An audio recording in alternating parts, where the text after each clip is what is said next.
Demain, quoi qu'il se passe, il n'y aura pas d'abrogation de la réforme des retraites. J'ai pas dit qu'il y aurait abrogation, il n'y aurait vote. Mais pas un vote sur l'abrogation de la réforme des retraites. On est maintenant dans une crise démocratique et quand la présidente de l'Assemblée nationale change les règles au fur et à mesure de la partie pour en influencer les résultats, vous direz, elle était là il y a quelques jours. Alors c'est très préoccupant. Change pas les règles. Non, on ne tord pas la Constitution pour faire plaisir à des oppositions, d'ailleurs ni pour faire plaisir à la majorité. En l'occurrence, on est dans le respect strict des règles constitutionnelles. Sur ces amendements de rétablissement de l'article 1, je suis très claire, ils seront déclarés irrecevables par moi-même dans la journée aujourd'hui. Et je suis en train d'examiner l'ensemble des autres amendements, puisqu'il y aura évidemment d'autres irrecevabilités qui seront prononcées. Se soumet à des pressions inadmissibles de l'exécutif sur le législatif. Les pompiers pyromanes feraient bien attention de ne pas se brûler les doigts. Conséquence, les Insoumis veulent déposer une motion de censure contre le gouvernement.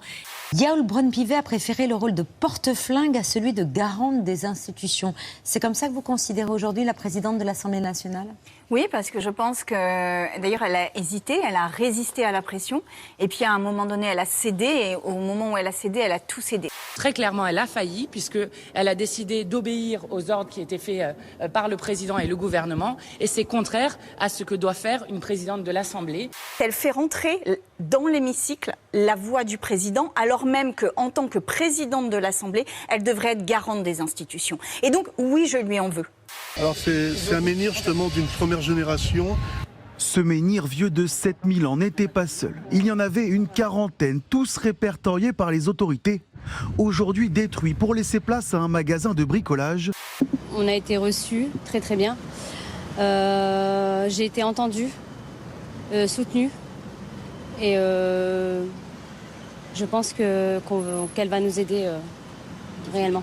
Le site était bien référencé par la DRAC, la Direction régionale des affaires culturelles. Il aurait donc dû être protégé. Pourtant, la mairie a accordé un permis de construire en août 2022. Astérix chez Monsieur Bricolage, ça c'est notre proposition avec les graphistes de C'est à vous. Le maire de Carnac plaide une erreur dans le plan local d'urbanisme et évoque une incompréhension avec la DRAC. Contacté, la direction du magasin dit regretter sincèrement cette situation. Mais le mal est fait. Le ciel d'Ottawa au Canada est teinté de orange, vous le voyez, et baigné dans un épais brouillard. C'est le résultat des incendies gigantesques qui ravagent la forêt au Québec. Et puis en Ukraine, des dizaines de milliers de personnes ont déjà été évacuées dans le sud du pays après la destruction du barrage hydraulique.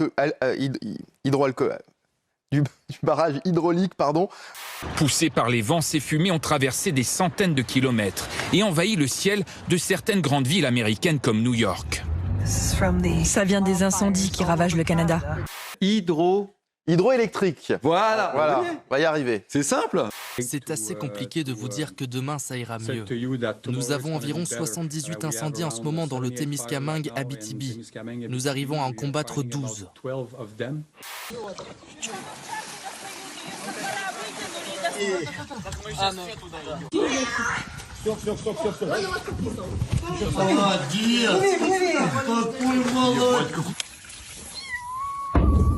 Ce qui nous a marqué, nous, aujourd'hui, eh bien, c'est cette forte odeur d'essence dans toute la ville. Selon les autorités, près de 150 tonnes d'essence ont été déversées dans le Dniepr et ses environs depuis l'explosion hier, ce qui fait redouter une catastrophe écologique.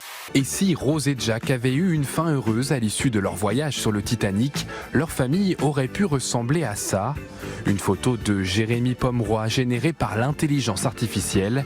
L'artiste s'est également amusé à imaginer les enfants qu'aurait pu avoir l'ex-couple star d'Hollywood, Jennifer Aniston et Brad Pitt. Oui, il y aura un contrôle technique sur les 2 roues.